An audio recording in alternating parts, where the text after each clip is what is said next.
જય જિનેન્દ્ર. જય જિનેન્દ્ર. જય જિનેન્દ્ર પ્રભુ. જય જિનેન્દ્ર. જય જિનેન્દ્ર.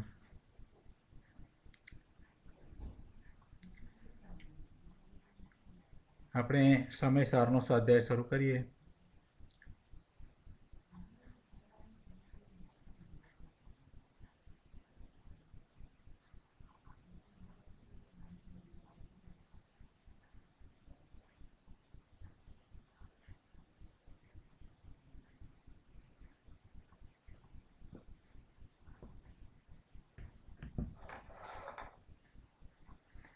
આપણે મંગલાચરણ કરી અને સમયસારનો સ્વાધ્યાય શરૂ કરીએ.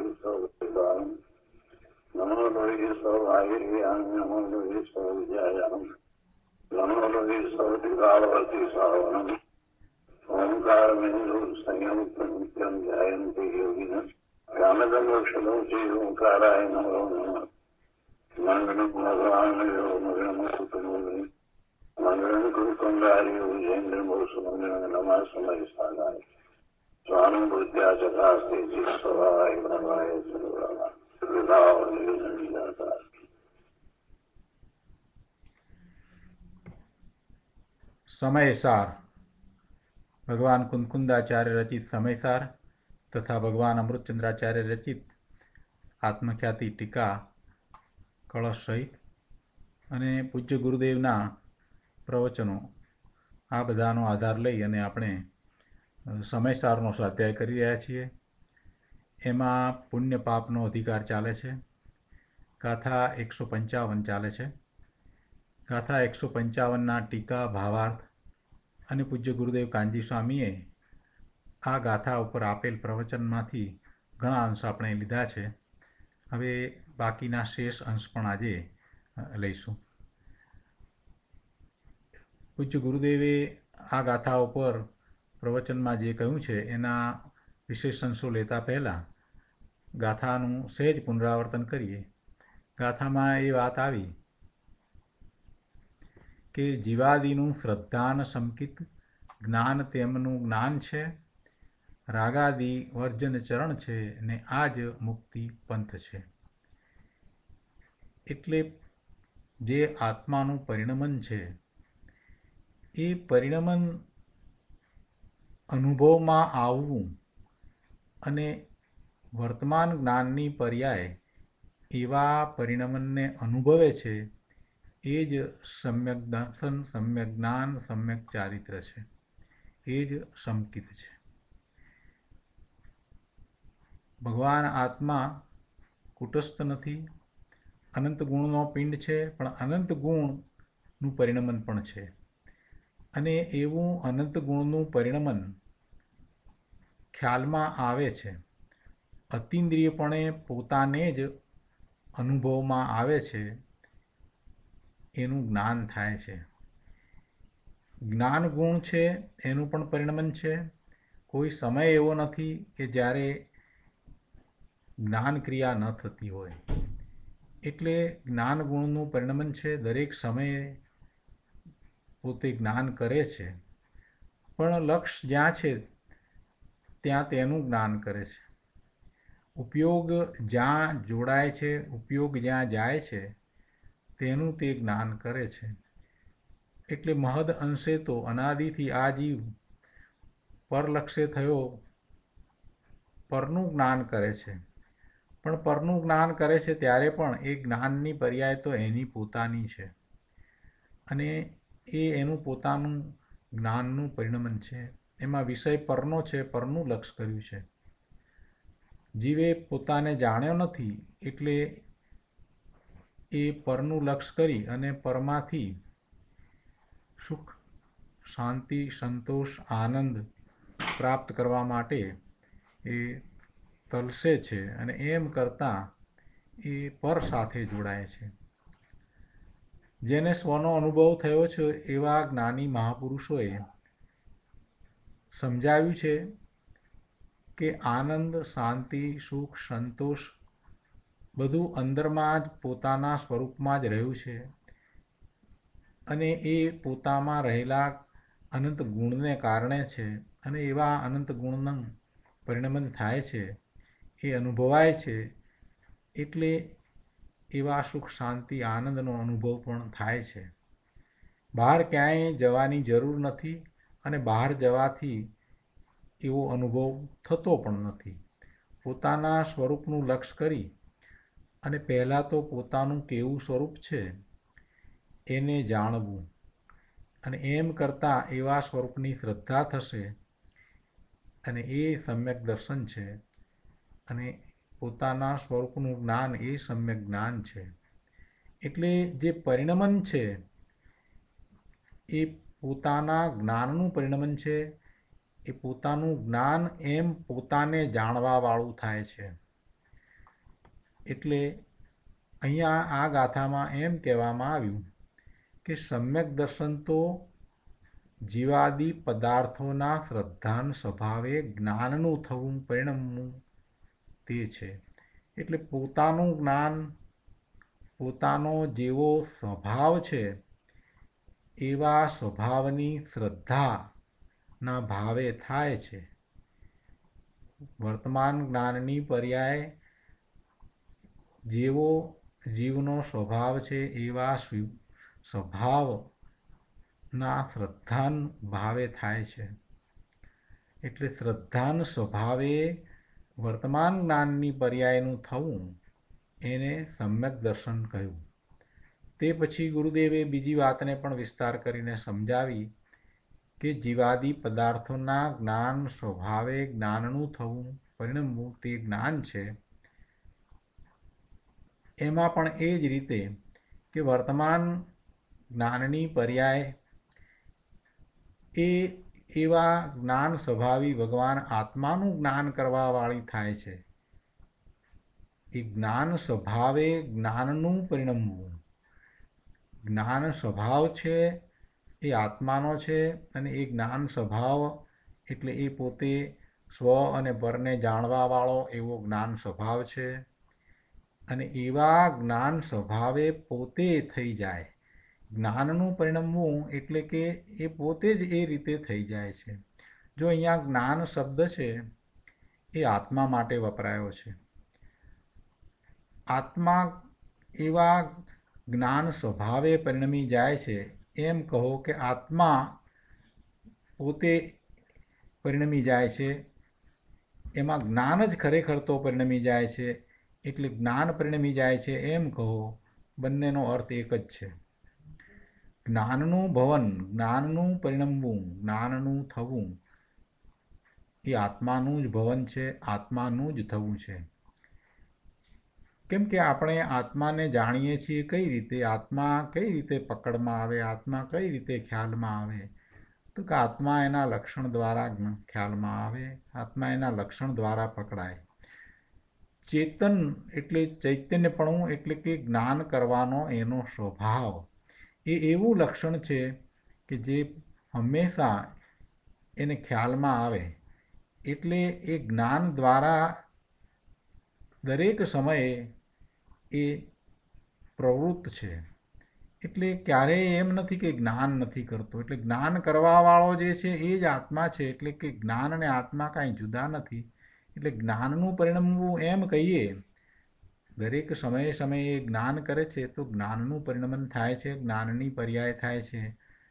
એમ કહો કે આત્મા એવી રીતે પરિણમે છે એમ કહો, એમાં કોઈ ફેર નથી. એટલે અહીંયા જ્ઞાનનું પરિણમવું એમ શબ્દ મૂક્યા છે ત્યાં ખરેખર એ આત્માનું જ એવું પરિણમન છે. એ આત્માનું જ પરિણમન છે. તો હવે આજે પૂજ્ય ગુરુદેવના પ્રવચનમાંથી એમણે જે ચારિત્ર વિશે વાત સમજાવી છે એ આપણે પ્રવચન રત્નાકર ભાગ 6 એમાંથી લઈએ. આ બે વાત સમ્યક દર્શન સમ્યક જ્ઞાનની આપણે સમજ્યા છીએ. હવે આગળ એ સમ્યક ચારિત્ર વિશે એટલે કે રાગાદિના ત્યાગ સ્વભાવે જ્ઞાનનું થવું, જ્ઞાનનું પરિણમવું એવું એ ચારિત્ર, એના વિશે ગુરુદેવે જે સમજ આપી છે એને પહેલાં સમજીએ, અને પછી મૂળ વાત એ કહી કે એ રીતે એમાં સમ્યક દર્શન, સમ્યક જ્ઞાન અને સમ્યક ચારિત્ર એ ત્રણેયમાં એકલું જ્ઞાનનું જ પરિણમન છે, જ્ઞાનનું જ ભવન છે. માટે જ્ઞાન જ પરમાર્થ મોક્ષ કારણ છે. આ બધી વાતને આપણે પૂજ્ય ગુરુદેવ કાનજી સ્વામીના પ્રવચનમાંથી સમજીએ. તો પ્રવચન રત્નાકર ભાગ 6, એમાં પાના નંબર 120 ઉપર અહીંયા ત્રીજા પેરેગ્રાફમાં કહે છે કે રાગાદી પરિહરણમ ચરણમ, એમ મૂળ ગાથામાં વાત આવીને એટલે ચારિત્રની વાત ગુરુદેવ સમજાવે છે કે એમાં તો એમ આવ્યું કે પુણ્ય અને પાપ જે બંને રાગ છે, શુભ ભાવ અને અશુભ ભાવ છે. પુણ્ય અને પાપ એ બેયને છોડી અંતરમાં સ્થિરતા કરે એનું નામ ચારિત્ર. વિતરાગ સ્વરૂપે જીવ છે અને જીવે વિતરાગ સ્વરૂપની પ્રાપ્તિ કરવી એ એનું સહજ સ્વરૂપ છે, એ એનો સહજ ભાવ છે, એ શુદ્ધ ભાવ છે. એવા ભાવે એ અનંતકાળ સુધી રહી શકે છે. એટલે વિતરાગ સ્વરૂપે જીવ છે, ભૂતકાળમાં પણ હતો જ, પણ એનું લક્ષ ગયું ન હતું. વર્તમાનમાં પણ છે, હજી એનું લક્ષ એ તરફ થયું નથી, એટલે એને એવું મહાત્મ્ય આવતું નથી. અને ભવિષ્યમાં પણ એ વિતરાગ સ્વરૂપે જ રહેવાનો છે. પણ એ દ્રવ્ય એવું છે, પણ એવું પરિણમન એ જ્યારે અનુભવે અને વર્તમાન જ્ઞાનની પર્યાયમાં એ એવા ભાવે થાય છે, એને એ વિતરાગી પર્યાય થઈ છે એમ કહેવાય. એટલે વિતરાગ સ્વરૂપ જીવ તો છે જ, અને એનું વિતરાગ ભાવે પરિણમવું તે ધર્મ છે. એટલે જેવું સ્વરૂપ છે એવા સ્વરૂપે એ પોતે પરિણમે. વર્તમાન જ્ઞાનની પર્યાયમાં એને એવા પરિણમનનો અનુભવ થાય છે, એવું પરિણમન એનું થયું છે. એટલે આત્મા એવા પરિણમન સ્વરૂપે વર્તમાનમાં થયો છે, તો એ ધર્મમાં છે, તો એ મોક્ષના માર્ગમાં છે, અને એ જ ચારિત્ર છે. વિતરાગ સ્વરૂપે જીવ છે અને એનું વિતરાગ ભાવે પરિણમવું તે ધર્મ છે, ચારિત્ર છે. આવા ચારિત્રવંત જૈનના ગુરુ પણ વિતરાગ ભાવનો જ વારંવાર ઉપદેશ કરે છે. કુંકુંદાચાર્ય ભગવાન હોય, અમૃતચંદ્રાચાર્ય ભગવાન હોય, અમિત ગતિજી હોય, યોગીન્દ્રદેવ હોય, ઉમા સ્વામીજી હોય, કોઈ પણ હોય, એ બધા એક જ વાત કરે છે, એક જ પ્રકારનો ઉપદેશ આપે છે. જે પ્રકારે પોતે પોતાના સ્વરૂપની પ્રાપ્તિ કરી છે, એ જ પ્રકારે બીજાઓ પણ એવી જ રીતે સ્વરૂપની પ્રાપ્તિ કરી શકે એવા સક્ષમ છે. માટે એવો જ ઉપદેશ આપે છે. અહીંયા એક પ્રશ્ન કર્યો, આ વાત ચારિત્ર વિશેની લીધીને, એટલે જેને હજી આવી ચારિત્રની સમજ નથી એણે એવો પ્રશ્ન કર્યો કે તો શું તેઓ ચરણાનુયોગમાં કહેલા આચરણને ઉપદેશતા નથી? ચરણાનુયોગ, રત્નકરંડક શ્રાવકાચાર, આ બધા જે ચરણાનુયોગના શાસ્ત્ર હોય એમાં વ્યવહારની મુખ્યતાથી જે કથન કરવામાં આવ્યા હોય અને જે ઉપદેશ કરવામાં આવ્યો હોય એને બરાબર સમજ્યા વિના માત્ર એકાંતે લેવામાં આવે તો આવા પ્રશ્ન થાય. નિશ્ચયને જાણ્યા વગર માત્ર વ્યવહારનું જ લક્ષ્ય કરવામાં આવે તો એવા પ્રશ્નો થાય. ચરણાનુયોગના જે શાસ્ત્ર છે, ચારિત્રની જ્યાં જ્યાં વાત વ્યવહારની મુખ્યતાથી કરવામાં આવી છે, ત્યાં ક્યાંય એમ નથી કહ્યું કે નિશ્ચયથી જેવું કહેવામાં આવ્યું છે એવું આચરણ વિનાનું આ વ્યવહાર ચારિત્ર છે, તે ચારિત્ર છે, એવું તો ક્યાંય કહ્યું નથી.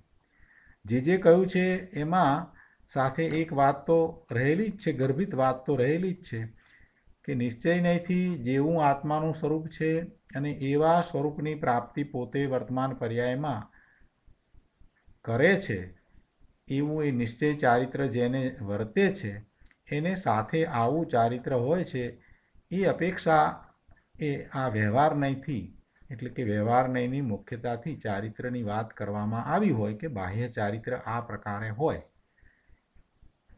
પણ એવું સમજતો નથી. એને આવા પ્રશ્નો થાય છે કે ચરણાનુયોગમાં કહેલા આચરણને મુનિઓ ઉપદેશે તો છે. અહીંયા સ્પષ્ટતા કરી છે કે ચરણાનુયોગમાં જે વ્રત આદિ આચરણ કહેલા છે તેને યથાસંભવ જ્યાં જેમ હોય તેમ જણાવે છે. એ વાત તો બરાબર છે, પણ તે ઉપાદેય છે, આદરણીય છે એમ ઉપદેશતા નથી.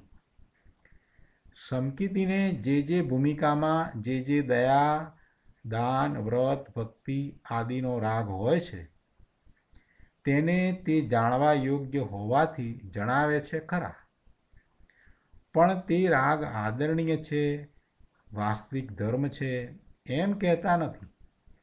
જૈનના સાધુ તો વિતરાગ સ્વભાવી આત્મા એક વિતરાગ ભાવરૂપે સમ્યક દર્શન જ્ઞાન ચારિત્ર રૂપે પરિણમે એને જ ધર્મ કહે છે, ધર્મ જાણે છે અને એવી જ ધર્મની પ્રરૂપણા કરે છે. બીજા અન્ય પ્રકારે કોઈ પ્રરૂપણા કરતા નથી. ગુરુદેવ કહે છે કે જેને હજી સંકિત થયું નથી અને પછી માત્ર એમને એમ જ બોલે છે કે જીવની હિંસા ન કરવી, તેમની દયા પાળો, જીવ દયા પાળવી એ ધર્મ છે ઇત્યાદિ ઉપદેશ કરે, એ કાંઈ જૈનના સાધુ નથી, એ સાચા ગુરુ નથી. જેને સમ્યક દર્શન નથી અને જે આ વાત કરે છે એ કંઈ જૈનના સાધુ હોય નહીં. ગુરુદેવ વધારે સમજાવે છે કે ભાઈ, પરની દયા કરવી એ તો શક્ય નથી, અને પરની દયા કરવાનો જે ભાવ આવે તે રાગ છે. એટલે શું પરની દયા ન કરવી? જો એમ ક્યાં કહ્યું છે? એવું તો ક્યાંય કહ્યું નથી કે પરની દયા ન કરવી, એમ ક્યાં કહ્યું છે? પરની દયા ખરેખર એ કરી શકે છે, પરને એ જીવાડી શકે છે, બચાવી શકે છે, અભયદાન આપી શકે છે, કે માત્ર એ ભાવ કરે છે? એ માત્ર ભાવ કરે છે. પેલા પરનું જીવવું કે મરવું એ એના કર્મને આધીન એણે જેવા બંધ કર્યા છે એ પ્રમાણે છે. એના આયુષ્યનો બંધ છે ત્યાં સુધી એને કોઈ મારી શકવાનું નથી, અને એનો આયુષ્યનો બંધ હવે એનો સ્થિતિબંધ પૂરો થયો છે, ઉદયમાં આવ્યું છે, હવે એ કર્મ એટલે હવે એ બચવાનો નથી. એ વાત પણ નિશ્ચિત છે, આયુષ પૂરું થયે એ જીવ બચવાનો નથી. એ ખોળિયાને છોડીને, એ શરીરને છોડીને ક્યાંક બીજે જશે. એટલે તમે તો માત્ર ભાવ કરી શકો છો. સામે જે જીવ છે એને બચાવવાનો ભાવ તમે કરી શકો છો, પણ એ બચે કે ન બચે એ એના પુણ્ય અને પાપને આધારિત છે, એના આયુષ્કર્મ પ્રમાણે એ થાય છે. એટલે અહીંયા એમ કહેવું નથી કે તમારે એવો ભાવ ન કરવો, એવી તો ક્યાં વાત કરી છે. પરની દયા એ કરી શકતો નથી એ વાત સમજાવી છે. કેમ કે એ પરની દયા પાળે છે, બીજાને બચાવે છે, એવા અભિમાનમાં એ રહે છે ને, એટલે એનું અભિમાન ગાળવા માટે ગુરુદેવે આ વાત સમજાવી છે કે તારા મનમાં ભાઈ જો એમ ભાવ હોય કે હું પરની દયા પાળું છું, હું જીવને બચાવું છું, તો એ તારું મિથ્યા અભિમાન છે. પેલો જીવે છે એ એના આયુષ્યને કારણે જીવે છે, કંઈ તું એને બચાવે છે કે તું એનું આયુષ્ય વધારી દે છે એમ નથી. માટે પ્રભુ તું મિથ્યા અભિમાન છોડ ને. એવા અભિમાનને છોડીને એમ સ્વીકારી કેમ લેતો નથી કે પેલો બચ્યો છે તો એ એના આયુષ્યને કારણે બચ્યો છે, અને મને એને બચાવવાનો ભાવ આવ્યો, જે ક્રિયા થઈ એની સાથે એ ક્રિયા પણ મારી નથી થઈ. શરીરની કદાચ મારાથી જે ક્રિયા થઈ છે તો એ કંઈ મારાથી નથી થઈ. મેં તો માત્ર એને બચાવવા માટેનો ભાવ કર્યો, અને એ સમયે એને બચાવવાનો પ્રસંગ બન્યો. એમાં આ શરીરની જે કંઈ ક્રિયા થઈ છે એ ક્રિયા પણ પૂતગલની ક્રિયા છે, અને પેલો બચ્યો છે તો એ પણ એના પુણ્યને કારણે બચ્યો છે. એનો એવો ઉદય વર્તતો હતો એટલે બચ્યો છે. એને સાતા વળી છે તો પણ એને કારણે, એના પુણ્યને કારણે. એમાં મેં કાંઈ કર્યું નથી, આવો ભાવ રાખવો જોઈએ. બચાવવાનો ભાવ ન કરવો, દયા ન કરવી એમ ક્યાં કહ્યું છે? એવું તો ક્યાંય કહ્યું નથી. દાન ન કરવું એવું ક્યાં કહ્યું છે? પણ દાન હું આપું છું અને એટલે પેલાનું કલ્યાણ થાય છે, એવી જે માન્યતા છે એ ભૂલ ભરેલી છે અને એ મિથ્યાત્વ છે. એમાં અહંકાર છે કે મેં દાન આપ્યું એવો એક અહંકાર છે. એના સ્થાને જે કંઈ દાન આપવામાં આવ્યું છે એ દાન એ પૂતગળ છે અને એ પૂતગળનું પરિણમન સ્વયં એની મેળે એ રીતે થવાનું હતું માટે થયું છે. માત્ર મેં તો એવો દાન આપવાનો ભાવ કર્યો, એ શુભ ભાવ છે, એથી વિશેષ કંઈ નથી. એ પૂતગળ દ્રવ્ય એટલે કે એ પૈસા કે લક્ષ્મી જે કંઈ છે એનું એ વખતે એમ જ થવાનું હતું અને એ પ્રમાણે થયું છે. એટલે મેં દાન કર્યું છે એવું મિથ્યા અભિમાન મને શોભે નહીં. એ શુભ ભાવ હતો, એથી વિશેષ કંઈ હતું નહીં. આમ કરી અને એને દાન કરનારો હું દાનવીર અથવા તો હું દાન કરનારો, દાન કરવાનો કરતા, એ ભાવને એને છોડવાનો છે. એટલા માટે વારંવાર સમજાવવામાં આવ્યું છે કે એ દાન કરી શકતો નથી. કેમ કે એ પરપદાર્થનું ગ્રહણ નથી કરી શકતો, તો પરપદાર્થનો ત્યાગ પણ કેવી રીતે કરે? પૂતગળ, પરપદાર્થ, પૈસા, લક્ષ્મી એને આત્મા ગ્રહતો નથી, તો પછી એને દાનમાં પણ કેવી રીતે આપશે? એટલે એમ સમજાયું છે કે ભાઈ એવું અભિમાન તું રહેવા દે. એ તો એમ જ થવાનું હતું અને એમ થયું છે. તે જે ભાવ કર્યો એ ભાવને શુભ ભાવ કહેવાય. એ જ પ્રકારે વ્રતની વાત લઈએ તો મેં ઉપવાસ કર્યો એમ એ ઉપવાસનો કરતા થાય છે. મેં જાણે કે નથી ખાધું એમ કરી અને એ હું આખો દિવસ ખાધા વિનાનો રહ્યો છું એમ કરીને પોતે અભિમાન કરે છે. ખરેખર તો એ વખતે એ દિવસે પેલા પૂતગળ પરમાણુ ખોરાકના એ એના શરીર સાથે સંયોગમાં આવવાના ન હતા, તેથી ન આવ્યા. એણે એવો શુભભાવ ન કર્યો હોત તો પણ એને એ દિવસે ખોરાક નહોતો મળવાનો, એ વાત નિશ્ચિત હતી. એટલે એમ જ થયું છે. એણે તો માત્ર ભાવ કર્યો કે આજે ખોરાક નથી લેવો, પણ એક વાત નિશ્ચિત હતી કે ખોરાકનો સંયોગ જ્યાં થાય છે એવું આ શરીર, એ શરીર પણ પૂતગળ છે, ખોરાક પણ પૂતગળ છે. એ બંનેના સંયોગો જે રીતે થવાના હોય તે રીતે થાય. એનો કરવાવાળો આત્મા નથી. આત્માએ ભાવ કર્યો, શુભ ભાવ કર્યો, એથી વિશેષ કંઈ કર્યું નથી. એ જ પ્રકારે વ્રતના ભાવ હોય તો આ વ્રત હું પાળું છું, તો વ્રત તો શરીરના લક્ષ્ય છે અને શરીરના લક્ષ્ય જે વ્રત પાળવામાં આવે છે એમાં શરીર જે કંઈ કરે છે એ કરનારો એ આત્મા નથી. એ કાર્ય શરીરનું પૂતગળનું જેમ થાય છે તેમ જ થાય છે. એણે એવા વ્રત ન લીધા હોત તો પણ એમ જ થાત, અને વ્રત લઈને શુભભાવ કર્યો છે ત્યારે પણ એ એમ જ થઈ રહ્યું છે. માટે એ વ્રતનો પણ કરતા થાય છે તો એ મિથ્યાત્વ છે. એવા કોઈ પણ દયા, દાન, વ્રત, તપના જે ભાવ એને વર્તે છે એ બધા ભાવને શુભ ભાવ કહ્યા છે. એ શુદ્ધ ભાવ નથી. શુદ્ધ ભાવ તો આત્માનું જેવું સ્વરૂપ છે એવો ભાવ હોય એને શુદ્ધ ભાવ કહેવાય. આ બધા ભાવ છે, આ બધા ભાવમાં તો પરનું લક્ષ છે અને પરનું લક્ષ કરીને થતા ભાવને વિકારી ભાવ કયા છે, વિભાવ ભાવ કયા છે. એ શુદ્ધ ભાવથી જુદા અશુદ્ધ ભાવ છે.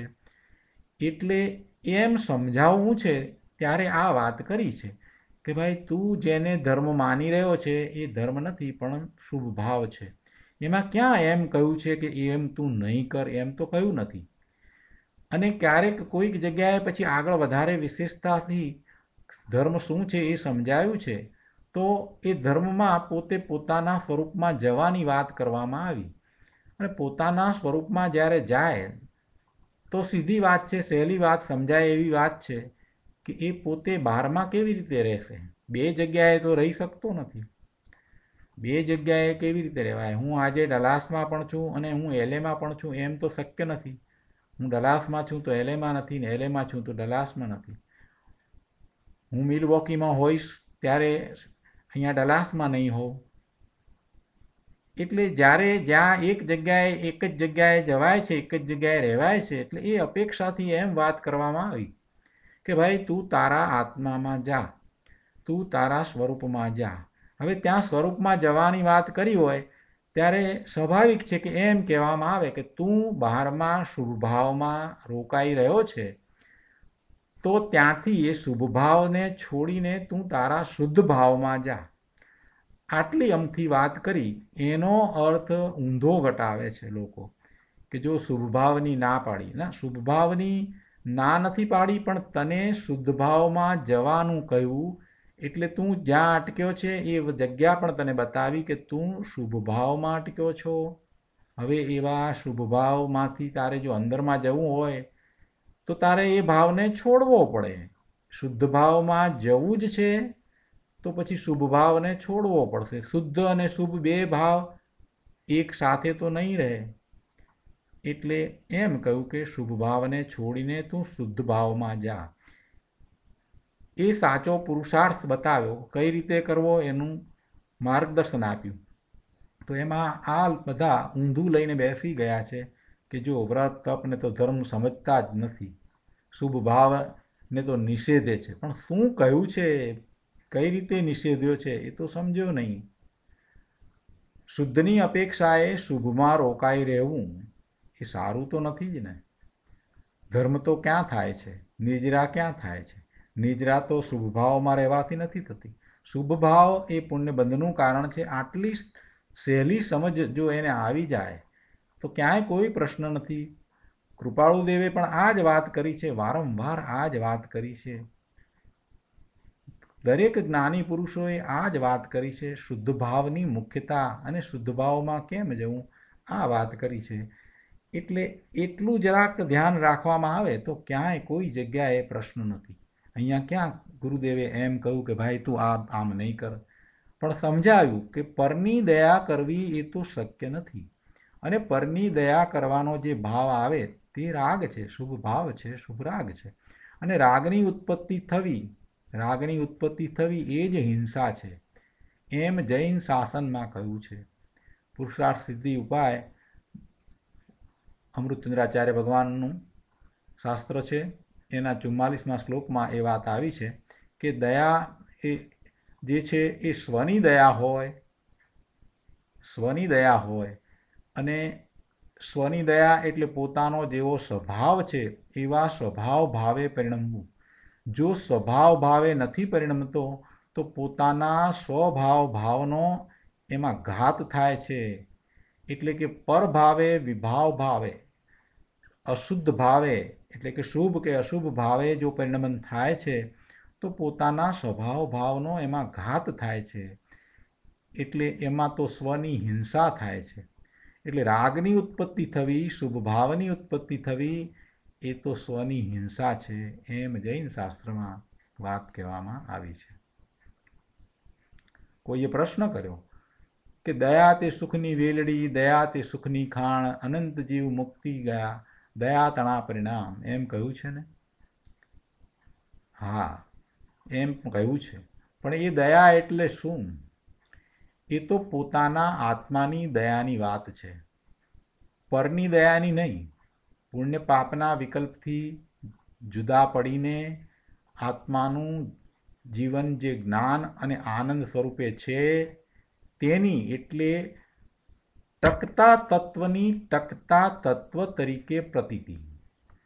ટકતું તત્વ એટલે જે કાયમ રહેતું તત્વ, પોતાનું શુદ્ધ સ્વરૂપ, એ કાયમ ટકીને રહે છે. અને એવા ટકતા તત્વની એવી જ પ્રતીતિ અને એવું જ જ્ઞાન. પ્રતીતિ એટલે એવી જ પછી શ્રદ્ધા પણ હોય.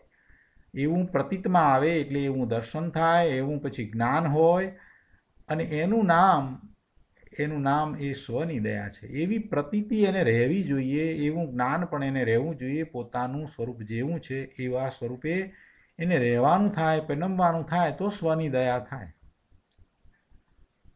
ગુરુદેવ કરુણા કરીને કહે છે કે ભાઈ, આત્મા જેવડો છે તેવડો સ્વીકારવો તે દયા છે, અને તેથી ઓછો કે વિપરીત માનવો તે હિંસા છે.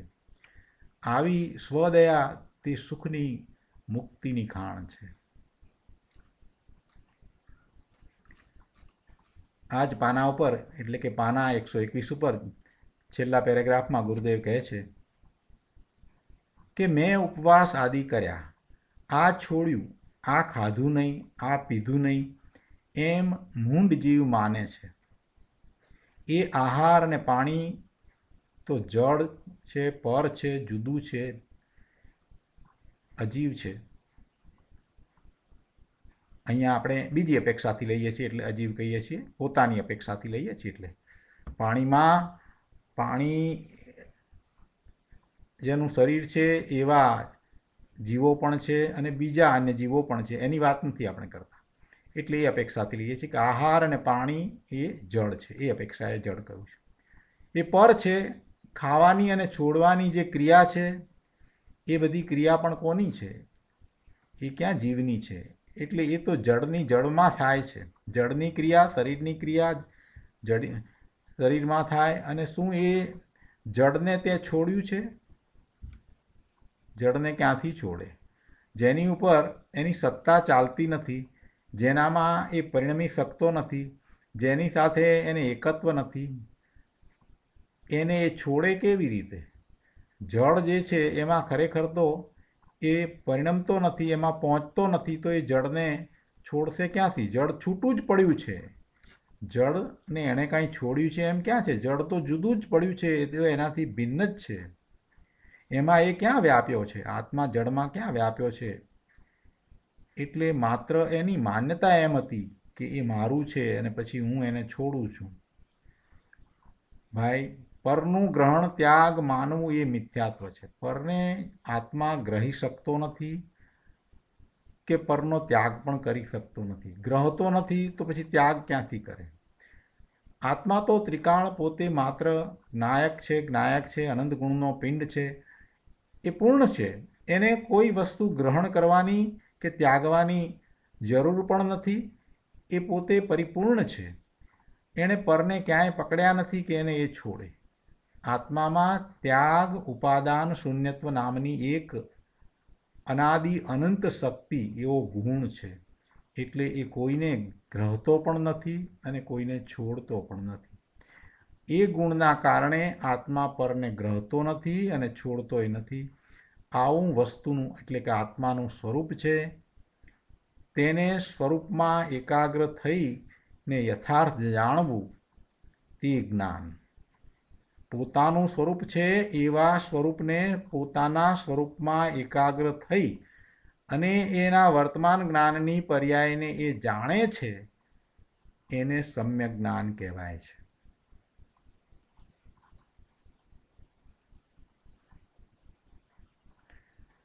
અહીંયા ચારિત્ર્યની વાતમાં ગુરુદેવે જ્ઞાનની વાત આપણને કરી દીધી. શરૂઆત ક્યાંથી કરી હતી?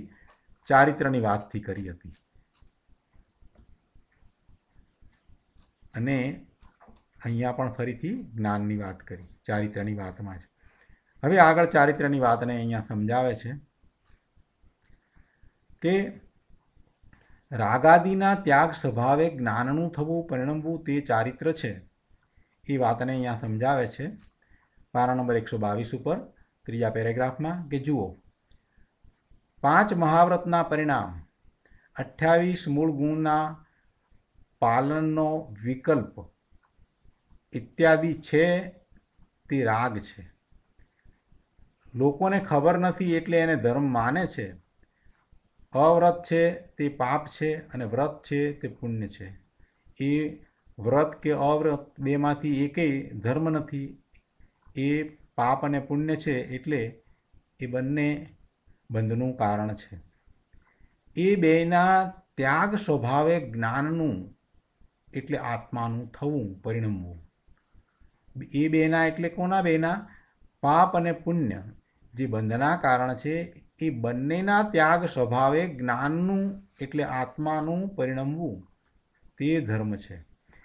એટલે કોઈ પણ બંધ ન થાય એવા ભાવે આત્માનું પરિણમવું એનું નામ ધર્મ છે. શેનો ત્યાગ કરવાનો છે? જે પુણ્ય અને પાપના બંધ પડે એવા જે ભાવ છે એવા ભાવનો ત્યાગ. રાગ આદિના ત્યાગ સ્વભાવે તો આત્મા છે જ, મૂળ સ્વરૂપ જ એનું એવું છે, પણ એવા સ્વરૂપે એની વર્તમાન જ્ઞાનની પર્યાય થાય છે, એટલે કે એ આત્મા પોતે એવા સ્વરૂપે પરિણમે છે, તો એને ચારિત્ર છે, એને ધર્મ છે એમ કહેવામાં આવે છે. એ બેયના ત્યાગ સ્વભાવે જ્ઞાનનું એટલે આત્માનું થવું પરિણમવું તે ધર્મ છે. અહીંયા સમ્યક ચારિત્રની વાત ચાલે છે. આત્મા જ્ઞાન સ્વભાવે અંતરમાં એકાગ્ર થઈને એ પરિણમે છે, ત્યારે તે વખતે સહેજે રાગ થતો નથી, રાગ ઉત્પન્ન થતો જ નથી. એ પરિણમન જ રાગના અભાવ સ્વરૂપ છે, એમાં રાગનો અભાવ છે, અને તે સમ્યક ચારિત્ર છે. આ રાગ છે તેને હું છોડું છું એમ નહીં, પણ સ્વરૂપમાં એના પરિણામમાં મગ્ન થઈને સ્વરૂપનું જે પરિણમન છે એવા સ્વરૂપમાં એ પોતે મગ્ન થઈ અને એમાં સ્થિત થાય, એટલે એ પરિણમે, એ પોતે જ એમ પરિણમે, ત્યારે રાગની ઉત્પત્તિ થતી જ નથી. એવી રાગની ઉત્પત્તિનો અભાવ છે, શુભાશુભ ભાવનો અભાવ છે, એવા વિકારી વિભાવ પરિણામનો અભાવ છે. અને એ જે સ્વરૂપ એવા અભાવ સ્વરૂપે હતું એને એ અનુભવનારો, એમાં સ્થિર થવાવાળો, એનું જ્ઞાન કરવાવાળો, એમાં રમણતા કરવાવાળો એ થાય છે, અને જે પર્યાય છે એ વિતરાગી પર્યાય છે, અને એ જ ચારિત્ર છે. એટલે ગુરુદેવ સમજાવે છે કે સ્વરૂપમાં પરિણામ મગ્ન થઈને સ્થિત થતાં જ ત્યાં રાગની ઉત્પત્તિનો અભાવ હોય છે, અને એવું સ્વરૂપના આચરણરૂપ ચારિત્ર છે, તે જ વિતરાગી ચારિત્ર છે. સૌથી નીચેના પેરેગ્રાફમાં કહે છે ગુરુદેવ કે જેમાં અતિન્દ્રિય આનંદનું પ્રચુર વેદન હોય, જો એ એવી રીતે પરિણમે ત્યારે શું હોય એની સમજ અહીંયા આપી છે. પહેલાં એમ કહ્યું કે એવા સ્વરૂપના આચરણરૂપ ચારિત્ર છે, એટલે એવા પરિણામે એ પરિણમે છે, તો એ ચારિત્ર છે ને વિતરાગી પર્યાય છે, એ બધી વાત કરી. અને એમાં શું છે અનુભવ એની વાત અહીંયા સમજાવી છે કે જેમાં અતિન્દ્રિય આનંદનું પ્રચુર વેદન હોય એવી રાગના ત્યાગરૂપ આનંદની દશારૂપે આત્માનું થવું એ ચારિત્ર છે. ત્યારે એને અતિન્દ્રિય આનંદ હોય છે, અતિન્દ્રિય આનંદનું વેદન હોય છે, અને એમ અતિન્દ્રિય આનંદનું વેદન એ ચારિત્ર છે. એ વેદન નથી તો એને પોતે પોતાના સ્વરૂપમાં ગયો જ નથી. એને વેદન છે, એવું અતિન્દ્રિય આનંદનું વેદન છે, તો સમજવું કે એ પોતે સ્વરૂપમાં ગયો છે. અને અહીંયા તો એમ કહેવું છે કે એમાં એ વધારે વિશેષતાથી ઉગ્રતાપૂર્વક પુરુષાર્થ કરી અને લીનતા કરે છે, અને વારંવાર એવી લીનતા કરે છે, એને તો પ્રચુર વેદન હોય છે, અતિન્દ્રિય આનંદનું પ્રચુર સંવેદન હોય છે. એ આનંદનું વેદન છે, એવી દશા છે, એને ચારિત્ર કહ્યું છે. ટૂંકમાં કહે છે ગુરુદેવ કે જો યાદ રાખવા માટે આટલું જ યાદ રાખો તો બસ છે. કે ટૂંકીને ટચ વાત તો એ છે કે પરથી ખસ અને સ્વમાં વશ, પરથી ખસ અને સ્વમાં વશ, બસ સ્વમાં વસવું એ જ ચારિત્ર છે, બીજું કાંઈ ચારિત્ર નથી. જો ચારિત્રની ભાવના છે તો વ્રતાદિના વિકલ્પથી ખસી જા અને ચૈતન્ય સ્વભાવમાં આવી જા. વ્રતાદિના વિકલ્પ તો એ ચારિત્રમાં જાય છે તો એને એ વખતે હોય છે, પહેલાં એને એવા શુભ ભાવ હોય છે, અને એ પ્રમાણે શરીરની ક્રિયાઓ પણ એ જ રીતે થતી હોય છે. પણ શરીરની ક્રિયા થાય છે એ એના કારણે થાય છે, એ માત્ર વ્રતાદિના ભાવ કરે છે, પણ એ ભાવ એના શુભ ભાવ છે. એ શુભ ભાવને છોડીને અશુભ ભાવમાં એટલે અવ્રતના ભાવમાં જવાની વાત નથી. એ શુભ ભાવને છોડીને અશુભ એવા અવ્રતના ભાવમાં જવાની, એવા ભાવમાં પરિણમવાની વાત નથી, પરંતુ એવા જે શુભ ભાવ વ્રતાદિના વિકલ્પમાં છે ત્યારે છે, ત્યાંથી ખસીને અંદર શુદ્ધ ભાવમાં જવું એટલે ચૈતન્ય સ્વભાવમાં જવું. એ માટે અહીંયા આહ્વાન આપતા ગુરુદેવ કહે છે કે ભાઈ ચૈતન્ય સ્વભાવમાં આવી જા. શું કહ્યું છે? બહુ સરસ કહ્યું છે કે ભાઈ જો ચારિત્ર્યની ભાવના છે તો વ્રતાદિના વિકલ્પથી ખસી જા અને ચૈતન્ય સ્વભાવમાં આવી જા. તો જ તને અનુભવ થશે કે ચારિત્ર્ય કેવું છે. અને એ જ ચારિત્ર્ય છે કે જે વખતે કોઈ શુભાશુભ ભાવ નથી, એ વખતે સંવરની દશા છે, એ વખતે નિજરાજ થાય છે, નવા કર્મનો બંધ થતો જ નથી, એ વખતે શુદ્ધિની વૃદ્ધિ જ થાય છે અને અશુદ્ધિ ઘટતી જાય છે. આવી એ દશા હોય છે.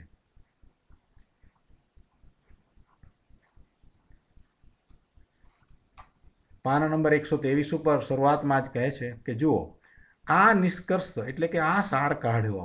શું સાર કાઢ્યો છે? કે સમ્યક દર્શન, જ્ઞાન, ચારિત્ર એ આનંદ કંદ પ્રભુ આત્માનું જ ચૈતન્યમય પરિણમન છે. સમ્યક દર્શન, જ્ઞાન, ચારિત્ર એ આનંદ કંદ ભગવાન આત્મા એનું ચૈતન્યમય પરિણમન છે. સમ્યક દર્શન, જ્ઞાન, ચારિત્ર એ આત્માનું ચૈતન્યમય પરિણમન છે. આ વાતને 2-3 વખત વાંચી અને વિચારવાની. શેનું પરિણમન છે? ચૈતન્યમય પરિણમન છે. કોનું? આત્માનું. શું? સમ્યક દર્શન, જ્ઞાન, ચારિત્ર. સમ્યક દર્શન, સમ્યક જ્ઞાન, સમ્યક ચારિત્ર એ આત્માનું જ ચૈતન્યમય પરિણમન છે. એટલે આત્મા સિવાય બીજાનું કંઈ એમાં છે જ નહીં. એ આત્માનું જ ચૈતન્યમય પરિણમન છે. જ્યારે પેલું બધું શું હતું? શુભ ભાવ હતો. એ તો કંઈ આત્માનો ભાવ ન હતો, એ તો પર્યાયમાં હતું, એ તો પરના લક્ષ્ય હતું. એટલે મહાવ્રતના જે પરિણામ છે એ આત્માથી જુદી જાતના છે. એ આત્માના ચૈતન્ય પરિણામ નથી. મહાવ્રતના જે પરિણામ છે એ તો વિજાતીય છે, અચેતન છે. કેમ કે તેમાં ચૈતન્યનો અંશ નથી. મહાવ્રતના પરિણામ શું છે? એ પરિણામ, મહાવ્રતના પરિણામ જે છે એ શુભ ભાવને કારણે એ પુણ્યબંધ છે. એટલે એ કંઈ ચૈતન્યના પરિણામ નથી. ચૈતન્યના પરિણામ શું હોય? ચૈતન્યના પરિણામ તો શુદ્ધ હોય. એ તો વિતરાગી પર્યાય હોય, નિર્મળ પર્યાય હોય. એના પરિણામને કારણે કોઈ બંધ થાય નહીં. એટલે ચૈતન્યના પરિણામ છે એનાથી જુદા આ મહાવ્રતના પરિણામ છે. એટલે મહાવ્રતના જે પરિણામ છે એ તો વિજાતીય છે, અચેતન છે. કેમ કે તેમાં ચૈતન્યનો અંશ નથી.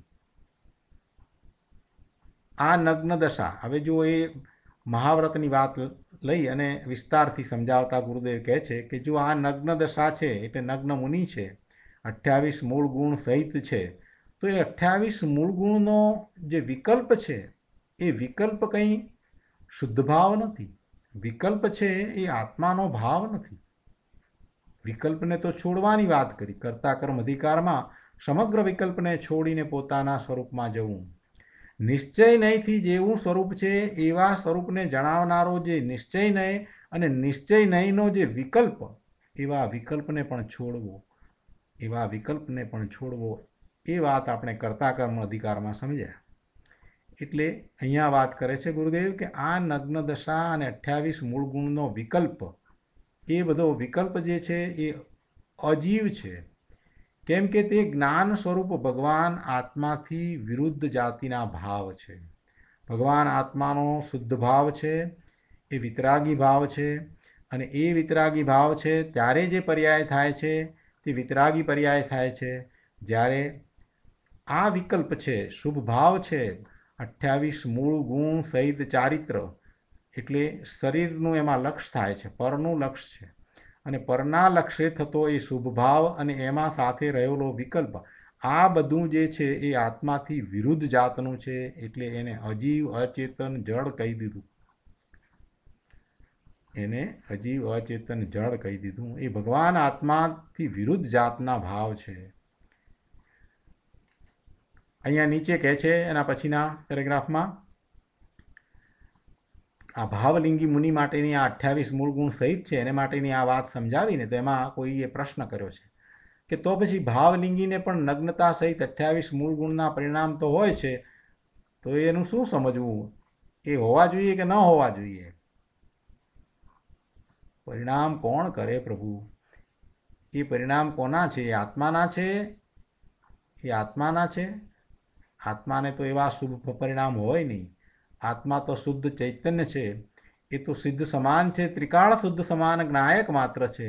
એને ક્યાં એવા પરિણામ હોય? પણ એને એવા પરિણામ જ્યારે થાય છે તો એ શુભ ભાવ છે, અને એ વાતને અહીંયા સમજાવી છે. જ્યારે એને નગ્ન દિગંબર મુનિ થયા છે, 28 મૂળ ગુણ સહિત છે, અને બાહ્યમાં છે ત્યારે એ છઠ્ઠા ગુણસ્થાનની દશા હોય તો પણ જ્યારે બાહ્યમાં છે ત્યારે એમને શુભ ભાવ વર્તે છે, અથવા તો વ્રત તપ વિશેની સભાનતા વર્તે છે, એવો શુભ ભાવ પણ વર્તે છે. તો એના પરિણામ રૂપે તો પુણ્યબંધ જ થાય છે. અને એ વાત અહીંયા ગુરુદેવ સમજાવે છે કે ભાવલિંગીને પણ નગ્નતા સહિત 28 મૂળ ગુણના પાલનનો વ્યવહાર હોય છે, પણ એ બધો રાગ છે, શુભ ભાવ છે. અને એ મુનિ એવા ભાવને પોતાના ભાવ સમજતા નથી, પોતાથી જુદા અન્ય ભાવ સમજે છે, વિકારી ભાવ છે, એ બંધનું કારણ છે. એને શીઘ્ર છોડીને પોતાના શુદ્ધ સ્વરૂપમાં જવાનો એ પુરુષાર્થ કરે છે. પણ એ હોય છે, એ બાહ્ય સહકારીપણે સાથે રહેલા અથવા તો નિમિત્તપણે હોય છે. નિમિત્તપણે હોય છે એટલે કે જે ભાવલિંગી મુનિ છે એને એવું જ બાહ્યમાં નિમિત્ત હોય. નિમિત્તપણે હોય છે એટલે કે જે ભાવલિંગી મુનિ છે, 7મા ગુણસ્થાનની દશામાં જે છે, એવા ભાવલિંગી મુનિને એવા શુદ્ધ 28 મૂળ ગુણ સહિતનું જ દ્રવ્યલિંગ હોય, એવું જ મુનિપણું હોય. એટલે એ નિમિત્તપણે હોય છે. કંઈ એ છે માટે એ અંતરમાં જઈ અને એવું પોતાનું શુદ્ધ સ્વરૂપ અનુભવે છે એમ બિલકુલ નથી. એ મુનિ 7મા ગુણસ્થાનની દશામાં હોય છે, એટલે એમને નિમિત્તપણે એમ કહેવાય કે એમને બાહ્યમાં પણ 28 મૂળ ગુણ સહિત ચારિત્ર હોય છે, એટલે એ સહકારીપણે છે. પણ એવું ચારિત્ર છે એથી કંઈ 7મા ગુણસ્થાનની અંતરંગ દશા થાય છે એમ તો બિલકુલ નથી. એમ તો બિલકુલ નથી. એટલે એ હોય છે, માત્ર એટલું જણાવ્યું છે કે ભાવલિંગી મુનિ છે, એમને પણ 28 મૂળ ગુણ સહિત નગ્ન દિગંબર મુનિ પણ હોય છે, અને એ બાહ્ય સહકારીપણે એટલે નિમિત્તપણે હોય છે. પણ અંતરમાં જે શુદ્ધ રત્નત્રય રૂપ નિર્મળ ચૈતન્યનું પરિણમન થયું છે, એ પરિણમન ચારિત્ર છે. એ પરિણમનને ચારિત્ર કહ્યું છે. હવે અંતરંગ દશા તો પ્રભુ આપણે જાણીએ નહીં, બાહ્યમાં જે જોઈએ એટલે મુનિને 28 મૂળ ગુણ સહિત જે દ્રવ્યલિંગ છે એને જ આપણે ચારિત્ર સમજીએ છીએ. કેમ કે મુનિની અંતરંગ દશાને આપણે ક્યાં જોઈ શકીએ છીએ, ક્યાં જાણીએ છીએ? એટલે આ બધા ગૂંચવાળા થાય છે. એટલા માટે મહાપુરુષોએ જે વાત કરી છે એને બરાબર સમજવી જોઈએ કે મુનિની જે દશા છે એ અંતરંગ દશા જે છે એનું મહત્ત્વ જે છે એને તો તમે સમજ્યા નથી. એને તમે સમજો. અંતરંગ દશાને સમજ્યા વગર માત્ર બાહ્યને જોઈ રહ્યા છો, એ કંઈ મુનિની અંતરંગ દશા નથી, એ કંઈ એમનું સત્વ નથી. બાહ્યમાં તો જે થાય છે તે થાય છે, અને એના પ્રત્યે તો મુનિનું લક્ષ પણ નથી. તોય હજી પ્રશ્ન પૂછે છે કે બાહ્ય સહકારી નિમિત્ત સાધન તો છે ને? ગુરુદેવે સ્પષ્ટતા કરી છે કે ભાઈ, નિમિત્ત ખરેખર સાધન નથી. જે હાજર હોય ઉચિત નિમિત્ત કહેવામાં આવે, જે એ વખતે હાજર હોય એને ઉચિત નિમિત્ત કહેવામાં આવે છે કે નિમિત્ત છે. એટલે એને સાધન કહેવું એ પણ ઉપચારથી કહેવામાં આવ્યું છે, એ ઉપચાર કથન છે. હવે છેલ્લા પેરેગ્રાફમાં અહીંયા ગુરુદેવ સમજાવે છે કે જુઓ, અહીં આ સરવાળો કાઢ્યો બધાનું તાત્પર્ય કાઢ્યું કે સમ્યક દર્શન, જ્ઞાન, ચારિત્ર ત્રણેય એકલું જ્ઞાનનું એટલે કે એકલું આત્માનું ભવન છે. એ જ્ઞાનનું ભવન છે, આત્માનું ભવન છે. એકલું એટલે કહેવાનો આશય અહીંયા રાગની વાત નથી એમ નહીં, પણ આત્માનું ભવન અહીંયા જ્ઞાનની અપેક્ષાએ એકલું શબ્દ લીધો છે કે એકલું જ્ઞાનનું ભવન છે એ જ આત્માનું ભવન છે એમ કહ્યું છે. એટલે એમાં એકલું એટલે પેલું પંચ મહાવ્રતનું પરિણામ સાથે મળીને ચારિત્ર છે એમ નહીં, પણ એ જ્ઞાન જ જાણવાવાળું છે, બીજું કોઈ જાણવાવાળું નથી. એટલે અનંત ગુણ છે એ બધાનું પરિણમન તો છે, પણ એ પરિણમનમાં એ જ્ઞાન જે છે એને જાણવાવાળું થાય છે, એટલે એ રૂપે પરિણમે છે, માટે એને આત્માનું ભવન કહ્યું છે. એ અપેક્ષાથી એ શબ્દ મૂક્યો છે. આ તો જન્મ મરણ મટાડનારું વિતરાગનું જ્ઞાન છે, એનો શાસ્ત્ર છે, એનો ચોપડો છે, એનો શબ્દે શબ્દ ગંભીર છે, આશયથી ભરેલો છે.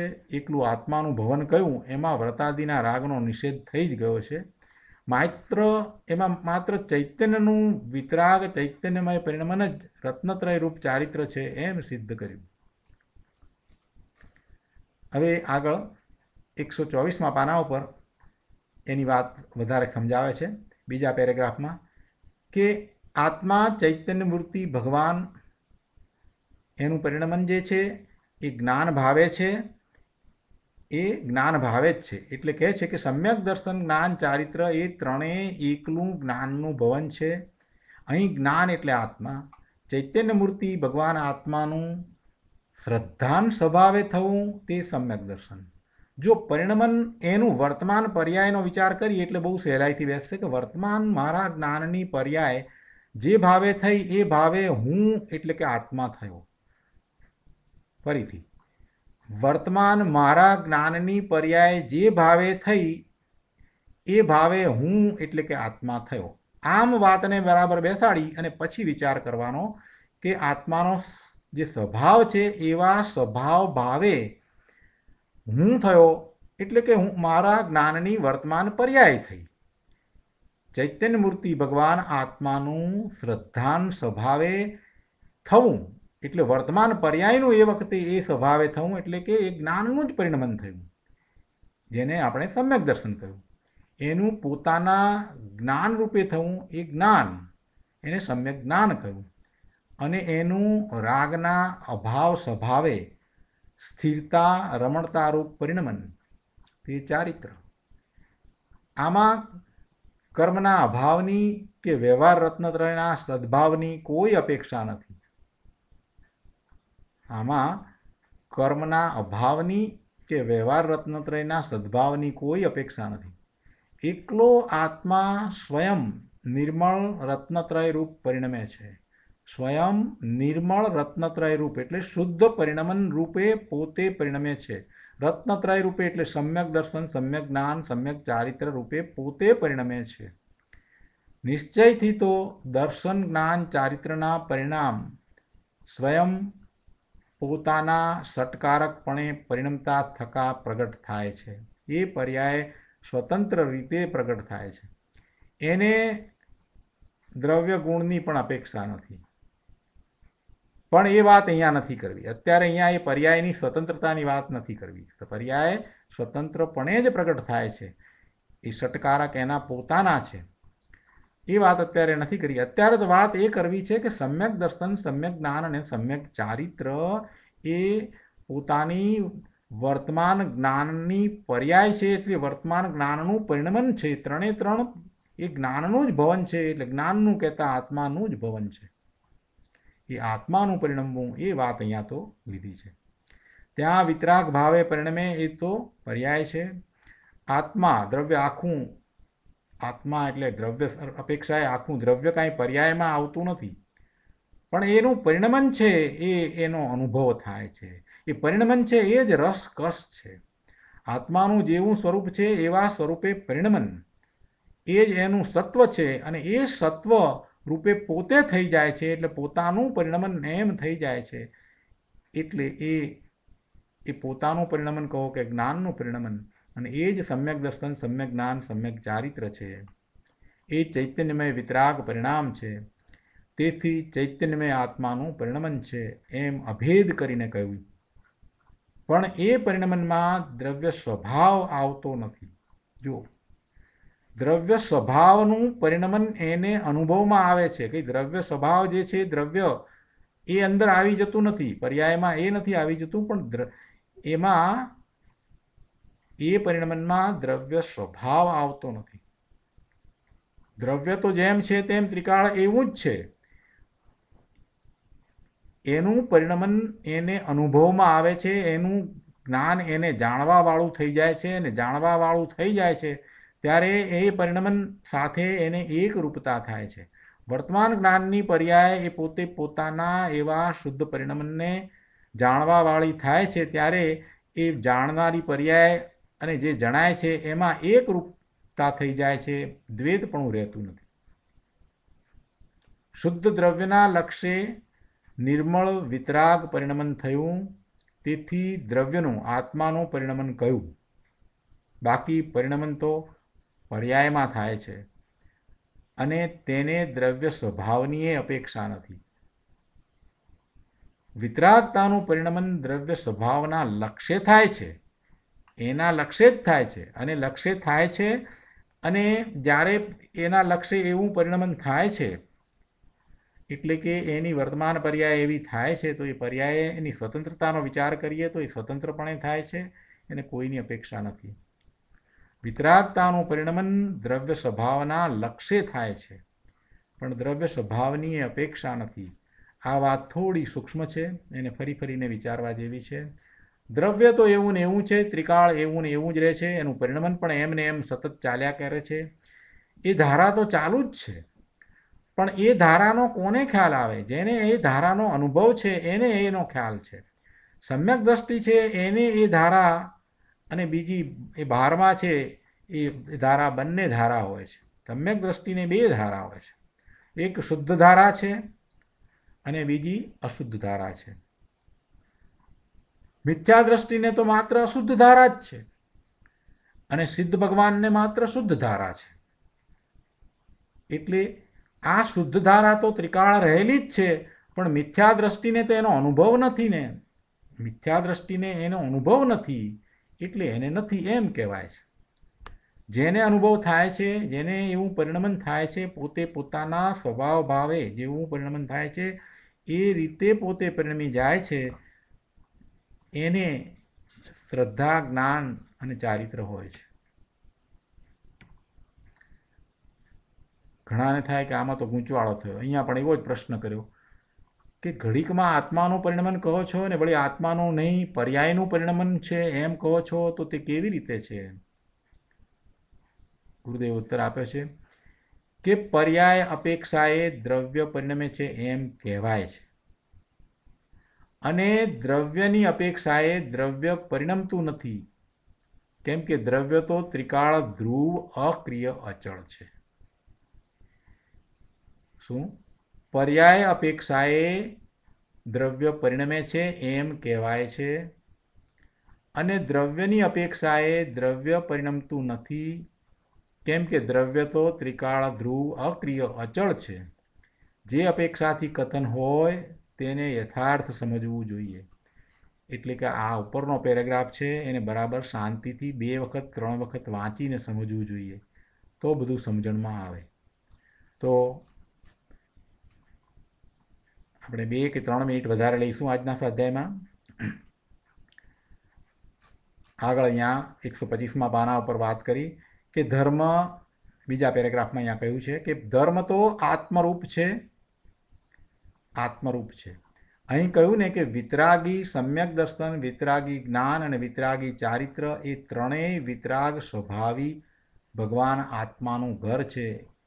એટલે આત્માનું ઘર છે એટલે રહેઠાણ છે, ભવન છે. ભવનનો બીજો અર્થ આવો થાય ને એટલે એ અપેક્ષાએ વાત પાછી કરી છે. અને રાગ અને પુણ્યના પરિણામ છે એ આત્માનું ઘર નથી, સ્થાન નથી, એ પર ઘર છે. અને છેલ્લા પેરેગ્રાફમાં અહીંયા કહે છે કે સમ્યક દર્શન જ્ઞાન ચારિત્ર એ ત્રણેય એકલું જ્ઞાનનું ભવન છે.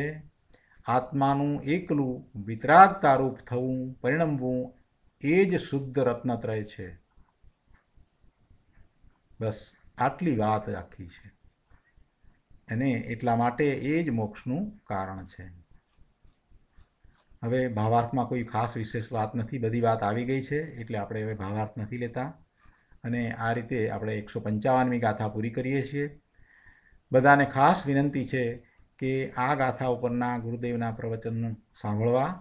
આની ઉપર 2 પ્રવચન થયા છે, 133, 134. અને આ ગાથા ઉપર આપેલ પ્રવચન, જે પ્રવચન રત્નાકર ભાગ 6માં જે આપ્યું છે, એ આખું બરાબર બધી જ લીટીએ લીટી બરાબર સમજીને વાંચી જવી, બરાબર સમય આપી અને વાંચવી. તો આજનો સ્વાધ્યાય આપણે અહીંયા સુધી રાખીએ છીએ.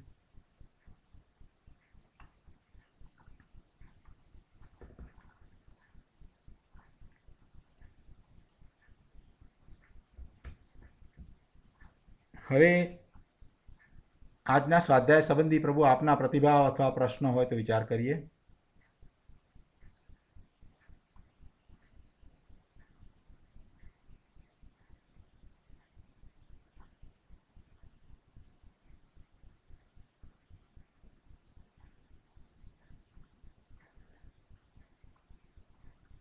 આ ગાથામાં જેટલા ઊંડા ઉતરતા જશો એટલું ચિંતન, મનન, મંથન ચાલુ થશે.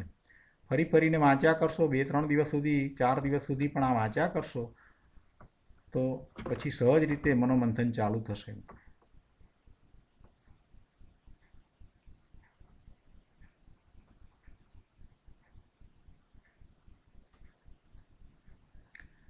તો પ્રશ્ન અથવા પ્રતિભાવ નથી તો આપણે શુભધામ બોલી અને આજનો સ્વાધ્યાય પૂરો કરીએ.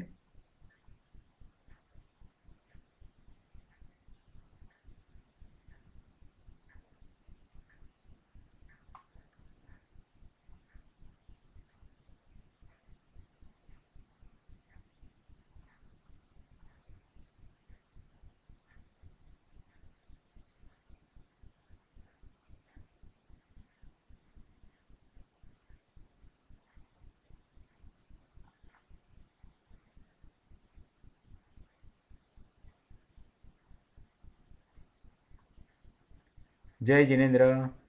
જય જિનેન્દ્ર.